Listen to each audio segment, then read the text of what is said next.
अब आता है धर्म के 4 अंग। सत्य, सत्य बोलोगे आप, थोड़ा बोलोगे, थोड़ा बोलना पड़ेगा। जो जितना ज्यादा बोलेगा उतना झूठ बोलेगा, जो जितना कम बोलेगा उतना अच्छा, परिमार्जित, परिपक्व और सत्य बोलेगा। तो पहला अंग बताया सत्य।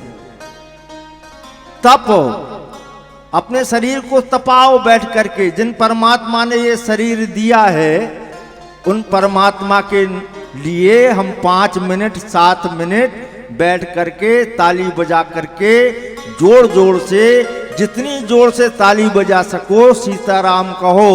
क्या होगा? ताली बजाने से क्या होगा? ताली बजाने से शरीर का खून गर्म होगा और हार्ट में उत्पन्न होने वाला कोलेस्ट्रॉल, जिसकी मैंने कल भी चर्चा की थी, आपको हार्ट अटैक नहीं आएगा और अंग्रेजी डॉक्टरों के पास जाकर के 4-4 लाख रुपए नहीं देना पड़ेंगे। इसलिए हमारे ऋषियों ने कहा था ताली बजा बजा करके सीताराम कहो, इसलिए बजाना चाहिए ताली। अब बताओ कितना बड़ा फायदा है 5 मिनट के सीताराम में। हार्ट अटैक नहीं होगा भैया, 4 लाख रुपया नहीं लगेंगे। दूसरा फायदा सत्य, तप, पवित्रता। पवित्रता बनाए रखने से हमारा मन प्रसन्न रहता है। और चौथा अंग है दान। प्रगट 4 पथ धर्म के, कली महक प्रधान। येन केन विधि दीने, दान करे कल्याण। दान करने से हमारा धन शुद्ध हो जाता है, परिमार्जित हो जाता है। ना जाने कैसे कैसे लोगों के हाथ से पैसा आया हमारे घर में, ना जाने कैसी छूत बैठ जाए, ना जाने कैसी कुसिद्धि आ जाए। इसलिए दान करते रहो। एक दान के विषय में थोड़ी सी बात बताना चाहूंगा।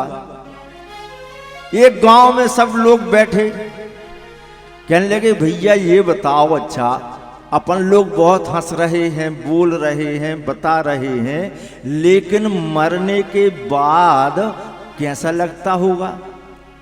मरने के बाद कैसा लगता होगा? कहने लगे ये करो, एक आदमी झूठ मूठ में मर के देखो, झूठ मूठ में मर के देखो। तो एक बड़ा कंजूस व्यक्ति था गांव का, उसने कहा हम मरने के लिए सबसे पहले तैयार हैं। लेकिन उसका भाग्य अच्छा था, उसने एक दिन पहले कुछ बादाम के छिलके, बादाम उसने खा ली। और एक आदमी आया कि भैया कुछ दे दो खाने के लिए, कुछ दे दो। तो बादाम के छिलके पड़े थे, वो बादाम के छिलके उस मांगने वाले को दे दिए, जाओ ले जाओ। अब बताओ बादाम के छिलके भी दान किए जाते हैं? नहीं किए जाते। दान करो, एक बिस्किट का करो, लेकिन प्रेम से करो, लोग खा सकें। एक संतरे का, एक केले का करो, जो खाएं लोग, छिलके तो नहीं खाते। और वही आदमी मर के जब बहाने बना करके जैसा सोचा था कि मरने के बाद कैसा लगता है, सब लोगों ने कंधे लगाए, राम नाम सत्य है, राम नाम सत्य है, मरघटाऊ ले गए और उसको मरघटाऊ में जाकर के सुलाए। अब देखिए, आप सुनना ध्यान से, उसने जीवन में कभी दान नहीं दिया था और पहली बार दान दिया बादाम के छिलके का। अब रात्रि हो गई, रात्रि देखना थी मरघट में कैसे निकलती है। ऊपर से लकड़ी रखी है, उसके ऊपर वो सो रहा है मरे के समान। उसने जो छिलका दान में दिया था, उस छिलके का एक छोटा सा भाग ना जाने कैसे मरघट तक पहुंच गया। अभी की बात है, कुछ दिन की पहले की। अब रात्रि में वो 2 बजे क्या देखता है कि एक भयंकर काला सर्प आ रहा है और जहां उसका मुख है वो वहां पर घुसने का, प्रवेश करने का प्रयास कर रहा है। लेकिन वो बादाम का छिलका जो उसने दान में दिया था, वो बादाम का छिलके के कारण उस काले सर्प को वहां प्रवेश होने में तकलीफ हो रही थी, कष्ट हो रही थी। वो काला भयंकर नाग उस आदमी के पास तक नहीं पहुंच पाया और मृत्यु को जीत करके वह स्मशान से सुबह वापस अपने घर आ गया। ये दान का महत्व होता है। इसलिए बाबा तुलसीदास जी ने लिखा है क्या, प्रगट चारि पथ धर्म के, कली एक प्रधान, ये केन विधि दीने, दान करे कल्याण।